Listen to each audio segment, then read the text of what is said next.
Olá pessoal, tudo bem? Então, hoje vamos falar sobre a carga elétrica, ok? A carga elétrica ela é dita uma propriedade intrínseca da matéria. O que quer dizer uma propriedade intrínseca? Uma propriedade que ela não vai depender de outros fatores externos, né? É uma característica essencial da própria matéria em si, certo? Assim como, por exemplo, a massa, né? Nosso análogo mecânico. Pois bem, a carga elétrica, tá? Ela surge do o interesse quando se trabalha a estrutura atômica, onde se tem partículas que têm interações de repulsão e partículas que têm repulsões de atração, né? Em vários momentos. E daí, para isso, para justificar essas interações, foi suposto essa característica carga elétrica, onde temos os chamados corpos com a carga positiva, né? A carga positiva e os corpos com dita carga negativa, certo? Onde veremos mais tarde a respeito dessas interações, né? Que é aquele esquema que todo mundo conhece, que é de cargas opostas sofre atração, cargas iguais sofre repulsão, certo? E bem, essa carga elétrica ela vem, né, das partículas que compõem o átomo, ou seja, provém de prótons, né?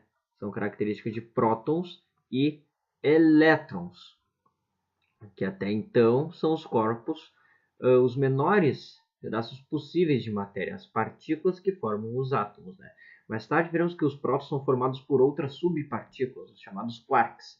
Mas bem, neste caso aqui para nós, né, iremos trabalhar com prótons e elétrons, ou seja, esses são as partículas que possuem a carga mínima, né, a chamada carga elementar. Tá? Essa carga elementar tem esse nome, pois é o valor mínimo de carga elétrica que um corpo pode ter, né? Que aqui então a gente vai falar em quantidade de carga, certo? E que para o elétron, né, a carga elétrica ou até mesmo a carga elementar, seja por um elétron ou para um próton, pois os dois terão a mesma intensidade de carga elétrica, porém sinais opostos.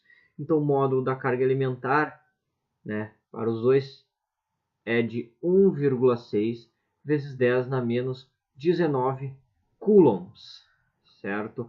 Que é a forma que a gente vai medir carga elétrica. Ou seja, um próton, né, fazer a divisão aqui, opa, tá aqui, fazendo a divisão, deixa eu só fazer a divisão aqui do quadro. Então, o que acontece? A gente diz que o próton, carga positiva, ele tem a carga elementar de mais 1,6 vezes 10 na menos 19 coulombs. Enquanto o elétron, a gente diz que ele tem uma carga de menos 1,6 vezes 10 na menos 19 coulombs. Ok? E bem, a quantidade de carga dado para qualquer corpo é nada mais do que o número inteiro vezes a carga elementar, certo? Onde n é nada mais do que, como eu disse, o número inteiro, ou seja, 1, 2, 3, ou até melhor, o número natural, né? Ou um inteiro positivo, certo? Isso por quê? Porque não tem como eu ter meia carga elementar, que isso aí significaria eu ter meio elétron, por exemplo, o que não vai ocorrer aqui na natureza, o que não vai ocorrer aqui nessa área da eletrostática. Então, qualquer corpo carregado eletricamente terá uma quantidade de carga igual a um número inteiro vezes carga elementar, né? Que é o equivalente a um número x de elétrons em excesso ou em carência, basicamente, ok? É por isso que a gente usa o E de elementar e também se referencia ao elétron, ok? Então aqui, como falamos, uma forma de medir a carga elétrica, né, é letra C de Coulomb, em homenagem a Coulomb, que ele formulou a chamada lei de Coulomb, que é o que determina a força, a intensidade da força elétrica entre duas cargas, que a gente verá em aulas posteriores. certo? Hoje a gente vai ficar dentro da ideia da carga elétrica, ok? Pois bem, uma outra forma de medir a carga elétrica contida no sistema internacional também, tá? É o ampere segundo, né? Que isso aqui é uma forma de se ver também no sistema internacional, como é constado, certo? Que, claro, veremos mais tarde essa ideia, mas o ampere, né? Ele é nada mais do que uma unidade do que a gente chama de intensidade de corrente elétrica. E o segundo, bem, a gente conhece que é nada mais que uma unidade de medida de tempo. Então, vendo isso, a gente também conclui que a unidade de carga elétrica é o quê? Uma unidade de corrente vezes uma unidade de tempo, né? E com isso nós conseguimos até supor uma fórmula, então, que a corrente elétrica é nada mais do que, ou melhor, a carga elétrica é nada mais que a intensidade de uma corrente elétrica vezes o tempo. E até melhor, né, que a corrente elétrica pode ser uma quantidade de carga divididos por um intervalo de tempo, ou seja, coulombs por segundo, que a gente poderia encarar, né? Mas aí a gente tem essa ideia. Não falaremos sobre corrente elétrica em detalhes aqui, mas é pensar que é simplesmente uma passagem de cargas elétricas, certo? Então vai ter uma passagem em determinado intervalo de tempo que vai me dizer a quantidade de cargas elétricas. Então temos aqui uma outra expressão para se falar em quantidade de carga elétrica, ou através do número de elétrons em excesso ou em carência, ou através da corrente elétrica e o intervalo de tempo, certo? E bem, um outro ponto, né, até com relação a essa quantidade de carga, certo? Temos uma outra que é muito presente, que é o miliampere hora, tá? Que o que significa o prefixo mili, né? De 10 na menos 3, certo? Então, que é uma unidade muito parecida em baterias e pilhas e baterias de celulares também, tá? Que a gente pode muito bem trabalhar da seguinte forma, né? Substituir aquele mili por o 10 na 3, menos 3, ampere e hora. E hora também sendo trocada por segundo, né? Que a gente sabe que uma hora é o equivalente a 3.600 segundos. Ou seja, 3.600, 10 na menos 3, ampere segundos. Por exemplo, não que a gente vai precisar usar, mas é uma forma que a gente tem para trabalhar com tais unidades de medida, certo? Bem, mas aí envolve essa questão da conversão de unidades de medida. Por exemplo, se eu tivesse 1000 miliamperes, né? Só um outro exemplo. Se eu tivesse 1000 miliampere hora, bem, sabemos que 1000 é 10 na 3, né? Então a gente poderia muito bem substituir isso por simplesmente 1 ampere hora, né? Fazendo diretamente uma divisão por 1000, né? Que daí se a gente pode ver isso melhor aqui em duas questõezinhas que eu trouxe para a gente fazer de exemplo. A primeira delas, a UES, Universidade Estadual do Ceará, diz: uma corrente elétrica de 3 amperes percorre um fio de cobre. Sabendo-se que a carga de um elétron é igual a 1,6 10 a menos 19 coulombs, o número de elétrons que atravessa por minuto a secção reta deste fio é aproximadamente. Pois bem, então, né, temos uma corrente elétrica aí, certo? E queremos saber uma quantidade de carga. Vimos ali que a quantidade de carga ela pode ser calculada através do produto corrente vezes intervalo de tempo e também através da expressão número de elétrons vezes a carga elementar. Então, neste caso, podemos igualar essas duas equações aqui, né? Sempre poderemos fazer isso, pois elas sempre darão a mesma coisa. Tendo, então, que o número de elétrons vezes a carga elementar é igual a corrente vezes o intervalo de tempo. E até mesmo achar uma expressão. Se eu passar essa quantidade de carga para o outro lado dividindo, temos a expressão que o número de elétrons é corrente elétrica vezes tempo, divididos pela carga elementar. Certo? E bem, recolhendo as informações dadas na questão, o que nós temos? Corrente elétrica 3 amperes.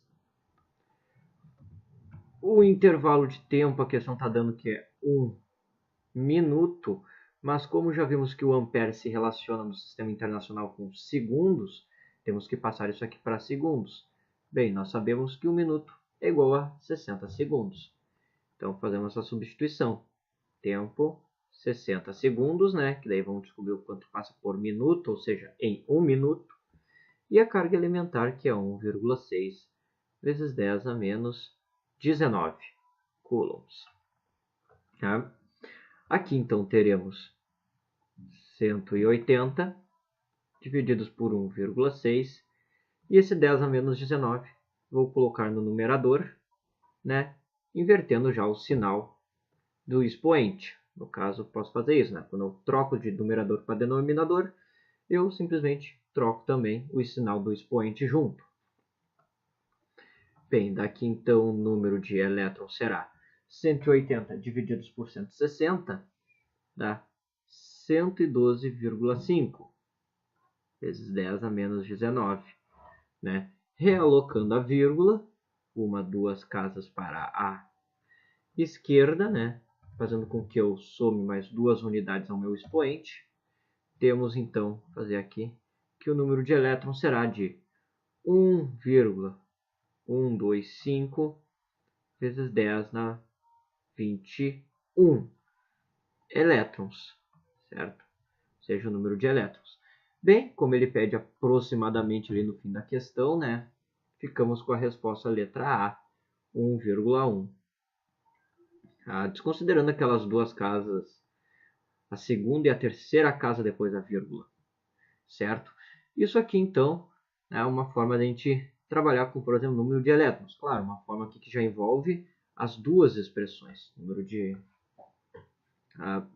Agora faremos a segunda ali, a questão, a segunda aplicação do Enem, certo? A figura mostra a bateria de um computador portátil, a qual necessita de uma corrente elétrica de 2 amperes para funcionar corretamente. Quando a bateria está completamente carregada, o tempo máximo em minutos que este note pode ser usado antes que ela descarregue completamente é. Tá? E bem, na própria bateria temos aqui um valor circular de vermelho, que está ali 4.400 mAh. Né? O que é isso? É a nossa quantidade de carga elétrica. Olha só, 440 mAh. Que bem, podemos transformar esse miliampere, né, para trabalhar com a mesma unidade que a corrente, ficando 4,4 ampere-hora, que o milli é o 10 a menos 3, e aqui eu só faço essa modificação, né? Ou posso dividir tudo por 1000 e cancelar aquele milli, né? E bem, sabe-se que a quantidade de carga elétrica é a corrente elétrica vezes intervalo de tempo, né? Então, se eu passar a corrente para o outro lado dividindo, eu terei que a quantidade de carga divididos pela corrente elétrica será igual, né, ao intervalo de tempo. No caso, o tempo que vai levar para esse notebook, essa bateria descarregar completamente. Tá? Então, teremos o seguinte. A quantidade de carga é 4,4 ampere-hora divididos pela corrente elétrica, que é de 2 amperes. Ou seja, teremos 2,2. Como a unidade temporal que usamos foi o hora, essa resposta se apresentará em horas, né? Ou seja, 2,2 horas. Para transformar em minutos, basta efetuarmos uma multiplicação por 60, né? No caso, multipliquemos por 60 minutos por hora, que é o equivalente, né? 60 minutos por hora. Então, cortando hora com hora, né? Temos aqui 2,2 vezes 60, valor de 132 minutos, o tempo que vai levar para carregar completamente. E aqui um outro exemplo, né? Como se trata a quantidade de carga elétrica. Certo, pessoal? E bem, essa aula é isso, certo? Espero que eu tenha ajudado vocês. Quaisquer dúvidas, possam nos comentários ou mandem para o e-mail abaixo, certo? Desejo a vocês bons estudos e até a próxima!